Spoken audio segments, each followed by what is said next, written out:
The med bay was quiet save for the soft hum of machinery and the steady rhythm of the detainee's heart monitor.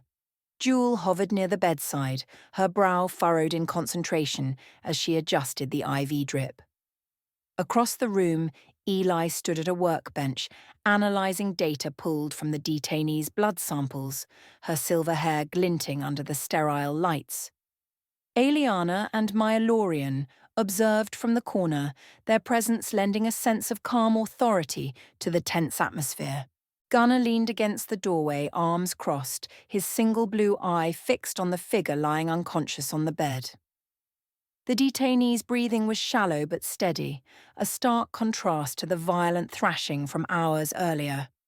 His pale skin was marred with dark veins, remnants of the drug's corruptive influence, though they had receded slightly thanks to Jewel's efforts. "Vitals are stabilizing," Jewel said, her voice a mix of relief and caution. "But whatever this drug is, it's taken a serious toll on his system. He's lucky to be alive." Eli turned, holding up a syringe filled with a faintly glowing liquid. "This is the neutralizing compound I developed. It's not a cure, but it's slowing the spread of the contamination. If we're lucky, it might even reverse some of the damage." Gunnar gave a curt nod. "Do it." As Jewel administered the compound, a low groan escaped the detainee's lips. His head shifted on the pillow, his eyelids fluttering. The room tensed as all eyes turned to him. "Heart rate spiking," Jewel murmured, checking the monitors. "He's coming around." Gunnar stepped forward, his imposing figure casting a shadow over the bed. "Stay alert. We don't know how coherent he'll be." The detainee's eyes opened slowly, unfocused and glassy. His breathing quickened as he took in his surroundings, panic flashing across his face. "Easy," Jewel said softly, placing a calming hand on his arm. "You're safe." The man's gaze darted to her, then to Gunnar, and finally to Aeliana and Maelorion. Recognition flickered in his eyes at the sight of the elves, and he tensed. Where am I?" "You're in a secure facility," Gunnar said, his tone firm but steady. "You were found at the site of a supernatural disturbance. We need to know who you are and what happened to you." The detainee swallowed hard, his throat dry and voice raspy. I don't remember much. There was chaos, shadows.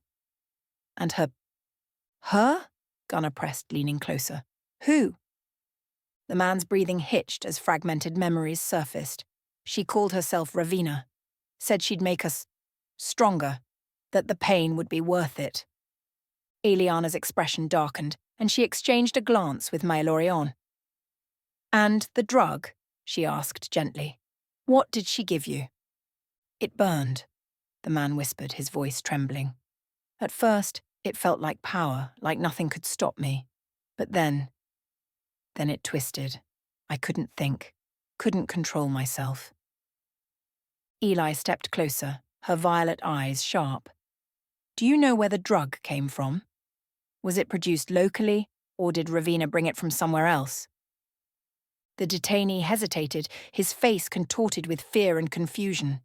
"I don't know. There were others. Taken like me. She said we'd be her army."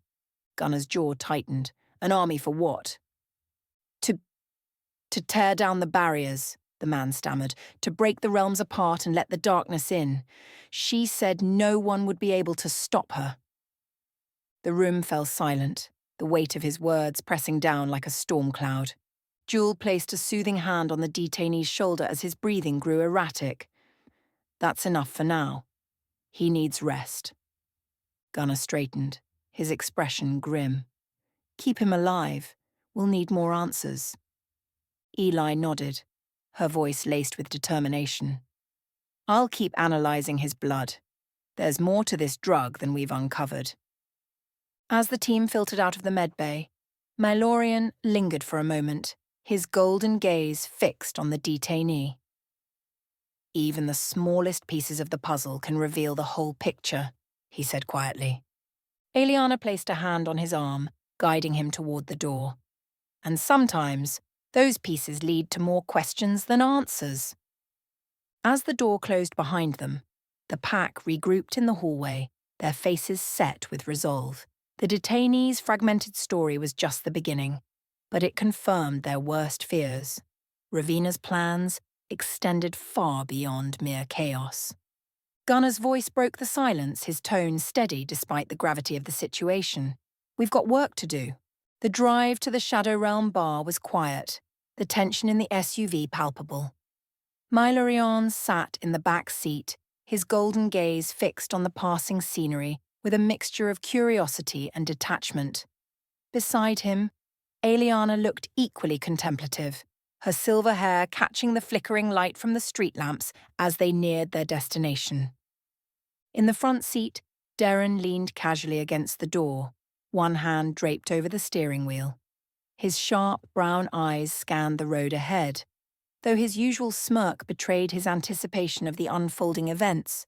"You're sure this place will live up to the stories?" Maelorion finally asked, breaking the silence. His tone carried an air of skepticism, though it was clear he was more curious than dismissive. Darren snorted, glancing at him through the rearview mirror. "Stories don't do it justice, Goldie. It's an experience?" Aeliana arched a brow at the nickname, but before she could comment, Gunner cut in from the passenger seat. "Focus, Darren. This isn't a sightseeing tour." Darren smirked. "Relax, boss. I know the drill." The Shadow Realm bar came into view, its exterior unassuming and dimly lit, like any dive bar tucked into a forgotten corner of the city.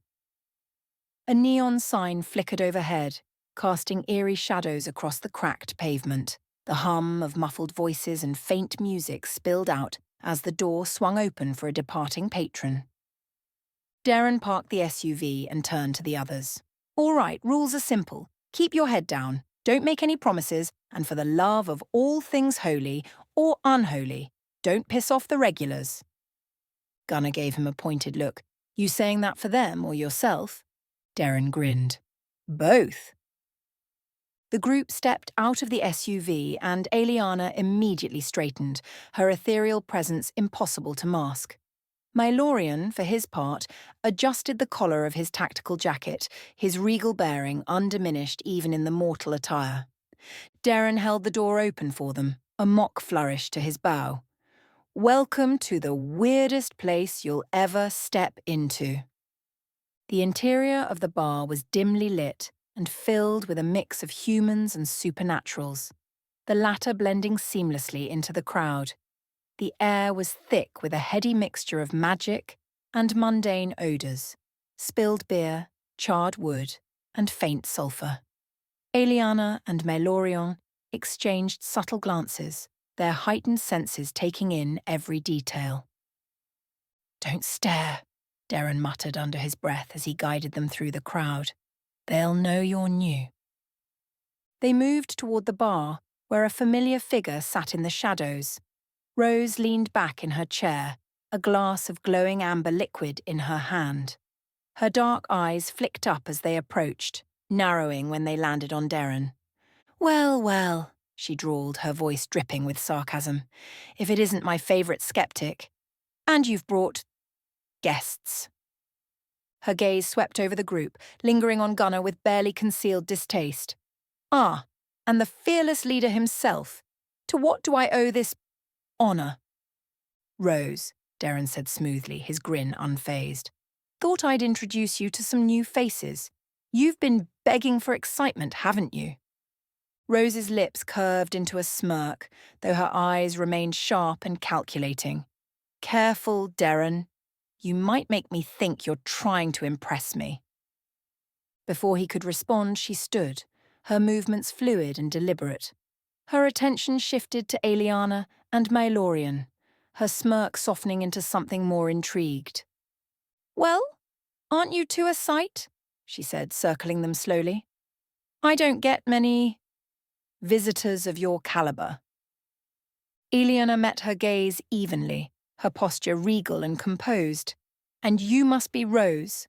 Darren has spoken of you." "Has he now?" Rose's tone was light, but her eyes flicked back to Darren with amusement. "All good things, I'm sure." Darren rolled his eyes. They're here to see the place, not to play games, Rose. Shame, she replied, her smirk returning. Games are my specialty. Her gaze drifted back to Gunnar, her expression cooling. I didn't think you were the type to come to my neck of the woods. I go where the job takes me, Gunnar said flatly, his piercing blue eye locking onto hers. And right now, the job involves keeping the peace. Peace? Rose echoed, her voice dripping with mockery. What a quaint notion! Before the tension could escalate further, Darren stepped between them, his grin disarming.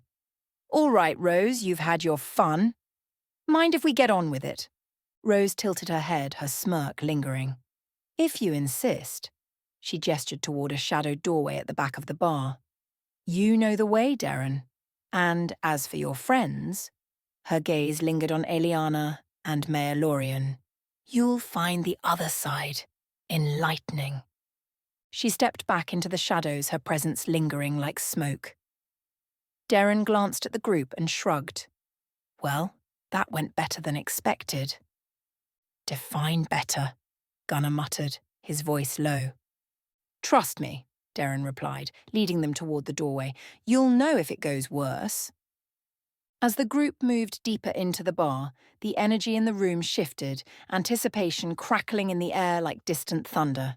As the group moved toward the shadowed doorway, Aeliana paused, her sharp gaze catching a faint glimmer on Rose's wrist. It was brief, barely noticeable in the dim light, but unmistakable to someone as attuned to magical artifacts as Aeliana. The bracelet, simple in design but humming with suppressed energy, piqued her interest. Fascinating, Aeliana said softly, her voice carrying just enough to halt the group's progress. Rose, halfway back to her seat, turned, one brow arching in curiosity. Something catch your eye, dear?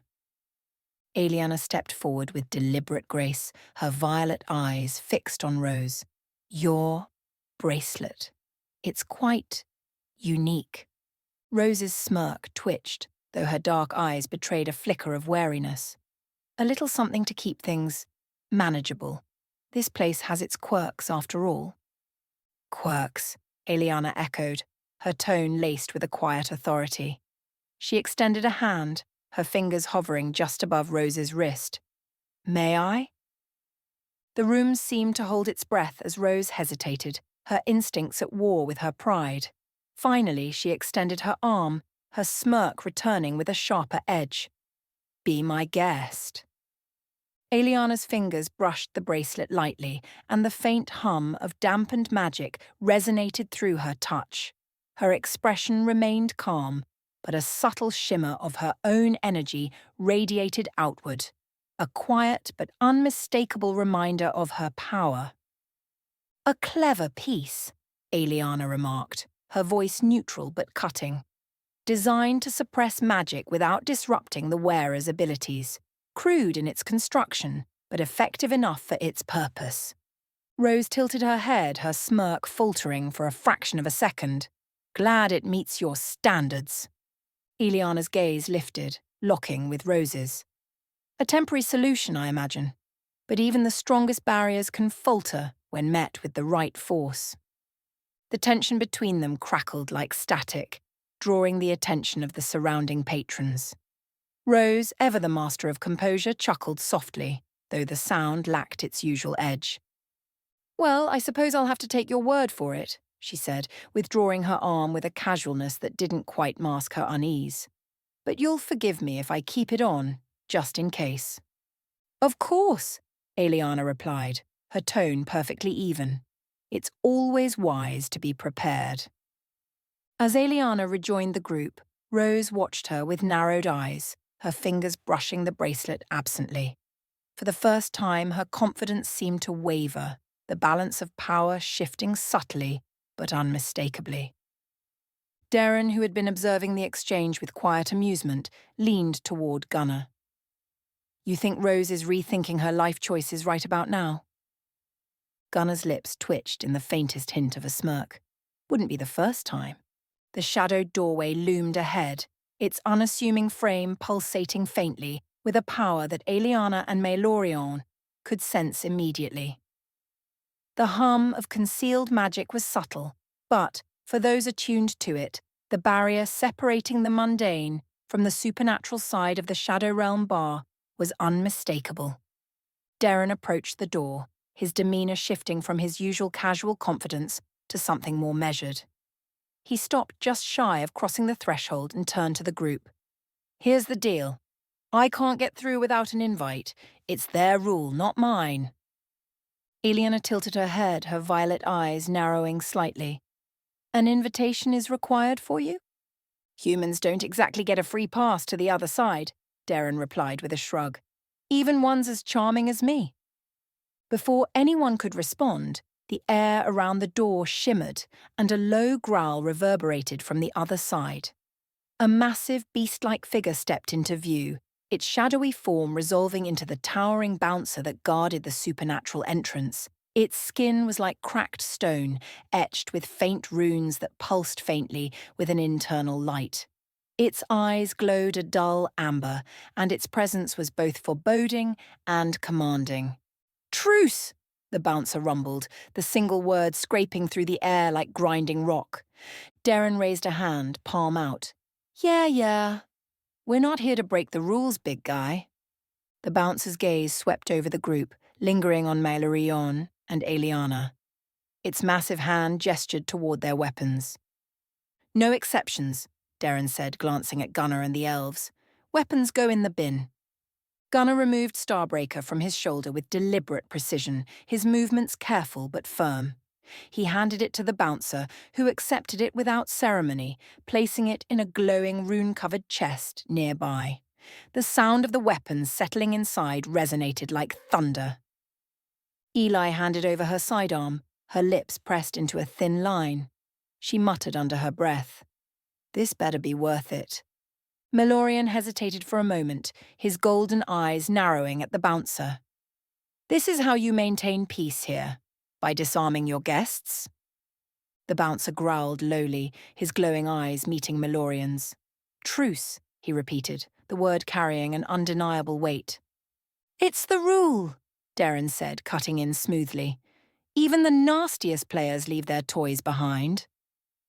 Aeliana handed over her staff, her serene expression betraying no hint of displeasure. "Wise," she murmured, her tone neutral, "though I wonder if it's enough to contain true chaos." The bouncer grunted but offered no reply, gesturing for them to proceed. As they crossed the threshold, the air shifted, becoming thicker, more charged with magic. The bar's supernatural side opened up before them, its true nature revealed in full splendor. Creatures of every shape and size mingled, some barely disguising their otherworldly forms. The walls glimmered faintly with runic wards, and the ambient light seemed to come from nowhere and everywhere at once. Standing near the bar, a figure in a tailored suit turned to face them. Silas, the enigmatic bar manager, exuded calm authority. His sharp eyes swept over the newcomers, his expression unreadable until it landed on Maelorion and Aeliana. "Well," Silas said, his voice smooth and resonant, "this is unexpected. We don't often get visitors of your caliber." His gaze flicked to Gunnar and Darren. "And you've brought the pack, no less. What brings such esteemed company to my establishment?" "We're here on business," Gunnar said bluntly, his tone steady, "and we intend to respect the rules." Silas inclined his head slightly, a faint smile tugging at the corners of his lips. "A relief to hear. The last thing I need is another incident." He turned his attention to Aeliana and Maelorion, his smile widening slightly. "Realm Guardians in the Shadow Realm Bar. Now that's a first. What do you think of our little haven?" Aeliana's gaze swept the room, her expression composed but curious. "It's different. A nexus of balance, precarious yet functional." "High praise," Silas replied, his eyes glittering with amusement. "I trust you'll find your stay enlightening." Maelorion, who had remained silent until now, finally spoke. "It is unique, though I wonder how long such a balance can truly hold." Silas's smile didn't falter, but his tone grew pointed. As long as the rules are followed, my lord. And in here, they always are. Silas gestured for the group to continue into the bar, stepping aside to let them pass. Enjoy your time here, but remember, truce is sacred. Break it, and even realm guardians won't be spared the consequences. With that ominous warning, the group moved deeper into the bar, the tension palpable as they prepared to navigate the labyrinth of shadows, secrets, and alliances that awaited them. All right, you've made it this far. That means either you like what you're seeing, or you're lost. Either way, no harm in sticking around, right? Go on, hit that subscribe button, join the team, and while you're at it, hit like, because, let's be honest, you're already invested. And the bell? That's for you if you don't want to miss any of the action. You wouldn't want me to come find you. See you soon, and remember, once you're in, you're family.